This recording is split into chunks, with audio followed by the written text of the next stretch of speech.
আজকে দেখাবো প্রকৃতির এক অনন্যতম সৌন্দর্য পাপড় খেতি, যার নাম পাপড় খেতি পিকনিক স্পট, যেখান থেকে তোমরা ঘুরে না আসলে অনেক কিছুই মিস করে যাবে।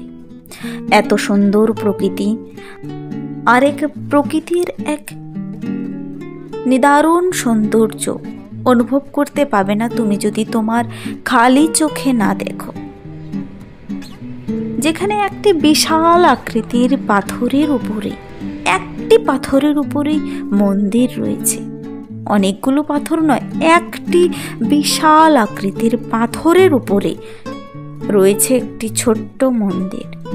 এটা তো শুধু একটা পাথরের কথা বললাম, এরকম অজস্র পাথর, বয়ে যাওয়া ঝর্ণা, জলের মধ্যে মাছ, প্রকৃতির সেই নিদারুণ খেলা এবং তার মাহাত্ম্য বুঝতে গেলে তোমাকে চলে যেতে হবে পাপড় খেতি।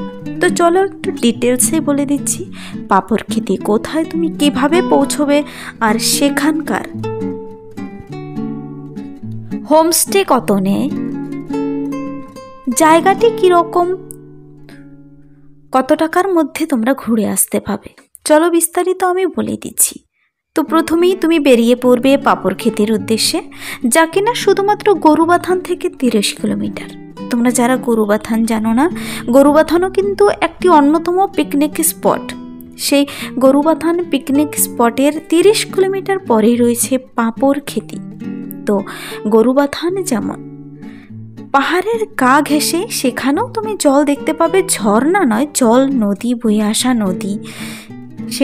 সেখানকার সৌন্দর্যও খুব সুন্দর, কিন্তু তারই পাশ দিয়ে যেতে যেতে 30 কিলোমিটার দূরেই রয়েছে সেই পাপড় খেতি পিকনিক স্পট। তো পাপড় খেতি সম্পর্কে যেহেতু আজকে বলতে চলেছি, যাওয়ার সময় দুপাশের যে চা বাগানের সেই নিদারুণ সৌন্দর্য, তোমরা এই ভিডিওতে কিন্তু সব কিছু বিস্তারিত দেখতে পারবে। তো দুপাশের সেই সৌন্দর্য আমরা যাওয়ার সময় যদিও শুধু দেখে চলে গেছি, কিন্তু আসার সময় তার ক্লিপ অবশ্যই নিয়ে এসেছি, যা তোমরা দেখছো। সুন্দর সেই সারি সারি চা বাগান দিয়ে বিশাল পাহাড়ের উপর কে যেন বুনে বুনে রেখেছে, সেই পাহাড়ের উপরেও চা গাছ, দেখতে কি দারুণ লাগছে। এক পাশে পাহাড়ের গা ঘেঁষে চা বাগান, আবার সেই পাহাড়ের মধ্যে থেকে আবার নেমে আসছে কিন্তু ছাগল। তাই ভাবছি ছাগল ছানারা পাহাড়ের গাবে কিভাবে চড়ে ঘুরে বেড়ায়, আমাদের যেখানে একবার উঠতে গেলে জুতো ছিঁড়ে যাওয়ার মতন অবস্থা। ঠিক আছে, চলো তারপর যেতে যেতে সেই পাহাড়ের গা ভেসে দেখতে পারবে রাস্তার পাশে হোমস্টে করার জন্য সুন্দর সুন্দর কিছু ঘর রয়েছে। তুমি হোমস্টে করো আর এমনিতেই খালি চোখে দেখে যাও ঘরগুলো কি সুন্দর দেখতে, কিন্তু দারুণ অন্যরকম সৌন্দর্য। আর ফুল, অজস্র ফুল, যার ফুল গাছ দিয়ে সাজানো।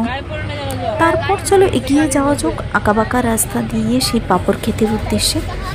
দুপাশে সুন্দর পাহাড়টাকে তুমি অবশ্যই কিন্তু খালি চোখে তুমি অনুভব করবে, দেখতে পাবে। আর যা দেখে এসে তুমি সারা রাত ঘুমোতে পারবে না, শুধু চোখে তোমার সেই সুন্দর সৌন্দর্যই দেখতে পাবে।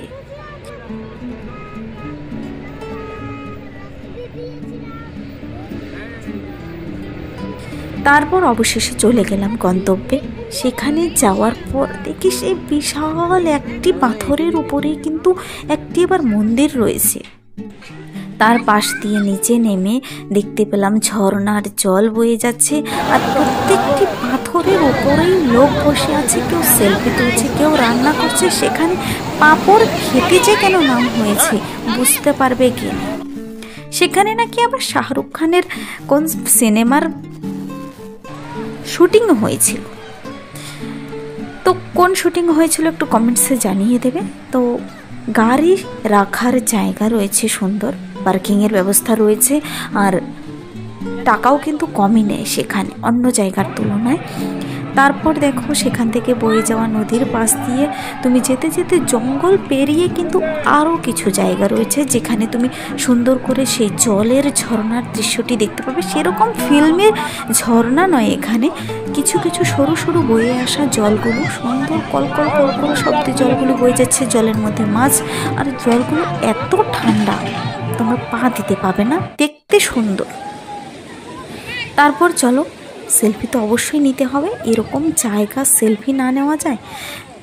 এক একজনের, যতজন গিয়েছিলাম আমরা পুরো ফ্যামিলি, সেখানে কিন্তু সবার 100-র উপরে শুধু সেলফি, প্রত্যেকটি মোবাইলে মোবাইলে। ঠিক আছে, চলো প্রকৃতির সঙ্গে আমরাও একটু এনজয় করে নেই। তারপর তোমরা দেখতে পাবে সেই সুন্দর প্রাকৃতিক সৌন্দর্যের দৃশ্য। পাথর খেতি বললেও কিন্তু হয়ে যেত ওই জায়গাটার নাম। কেউ সিরিয়াসলি নেবে না, এমনিতেই বলছি। পাথর খেতি বলতে পাথরের ওপর, পাথরে ভর্তি, প্রচুর বড় বড় পাথর, আর সেই জল বয়ে যাওয়ার মাঝখানেও কিন্তু বড় বড় পাথর, সেই দানব আকৃতির পাথর রয়েছে। সেখানে বসে আমরা সেলফি নিয়ে নিলাম। তারপর চলো পুরো জায়গাটা তোমাদের সুন্দর করে দেখিয়ে দিই, দেখতে থাকো। কেউ নাচছে, কেউ গান করছে, সে পাথরেই আবার রান্না করছে, কিন্তু কেউ ধুয়োতে ফু দিতে দিতে রান্না করছে, কেউ আবার গ্যাসে সুন্দর করে রান্না বাড়া, কেউ খাবার দাবার সব কিছু সেখানের ব্যবস্থা রয়েছে। জায়গাটি একটু ছোট কিন্তু গরুবাথানের তুলনায়। গরুবাথানের জায়গাটি কিন্তু বিশাল, সেখানে নাচ গান খাওয়া দাওয়া সব কিছুর জন্য ভালো ব্যবস্থা রয়েছে। সেখানে মেলাও বসে, কিন্তু এখানে মেলা বসার কোনো জায়গা নেই। এখানে যে পিকনিক স্পটের জায়গাটি পাথর আর জল ভর্তি, সুন্দর একটি ছোট্ট বাঁশের একটি সেতু রয়েছে, কিন্তু একজন একজন করে পারাপারের জন্য। তো এখানে একটি ব্রিজ রয়েছে, ব্রিজের পাশে বিভিন্ন, আজকাল তো খাওয়া দাওয়া তুমি বাড়ি থেকে না নিলেও হবে, পকেটে টাকা নিয়ে গেলেই হবে। দুপাশে হোটেল রয়েছে, হোটেলের থেকে তুমি খাবার কিনে খেতে পাবে। সেখানকার মোমো বিখ্যাত, মোমো খেতে পাবে। এছাড়াও কী কী রয়েছে আমরা যেহেতু খাইনি জানি না, কিন্তু দোকান দেখে এসেছি।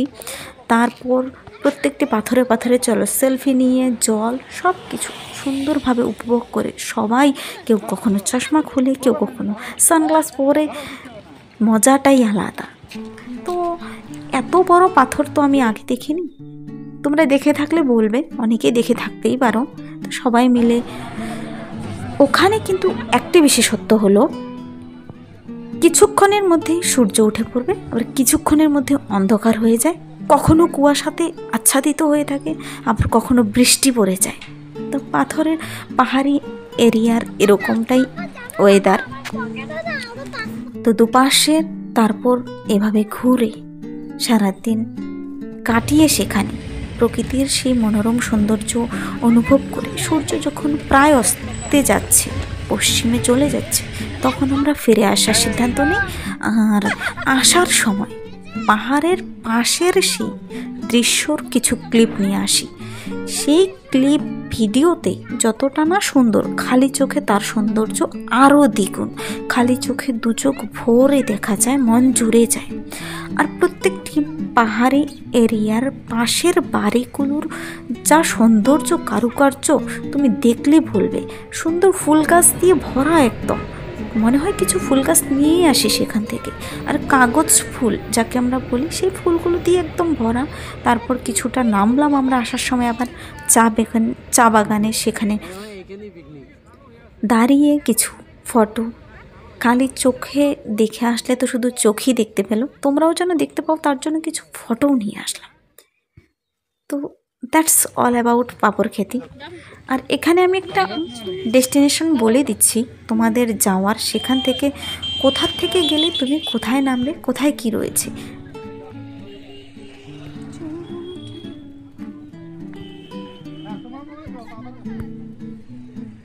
দেখো, এখান থেকে পাপড় খেতি, গরুবাথান থেকে 30 কিলোমিটার পাপড় খেতি, পাপড় খেতি থেকে 30 কিলোমিটার লাভা, তার থেকে 57 কিলোমিটার পেডং, রেশি হচ্ছে 72 কিলোমিটার দূরে, সে পাপড় খেতি থেকেই কিন্তু। রঙ্গলি হচ্ছে 93 কিলোমিটার, জুলুক হচ্ছে 126 কিমি। তো এভাবে কিন্তু ডিস্টেন্স ভাগ করে কিছু কিছু দেখতে পাবে, সাইনবোর্ড পাশে লাগানোই থাকে। তো অবশ্যই ঘুরে আসতে পারো, খুবই মনোরম একটি পরিবেশ। সমতল থেকে কখনো কখনো সেদিকে গিয়ে ঘুরে আসার আনন্দটাই অন্যরকম। টাটা।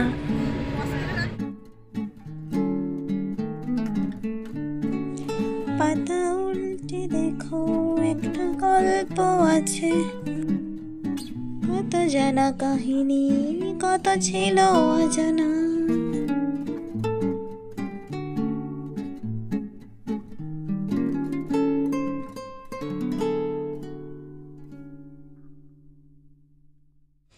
তোরে ওই পাহাড়ে মিশেছে নীল আকাশে।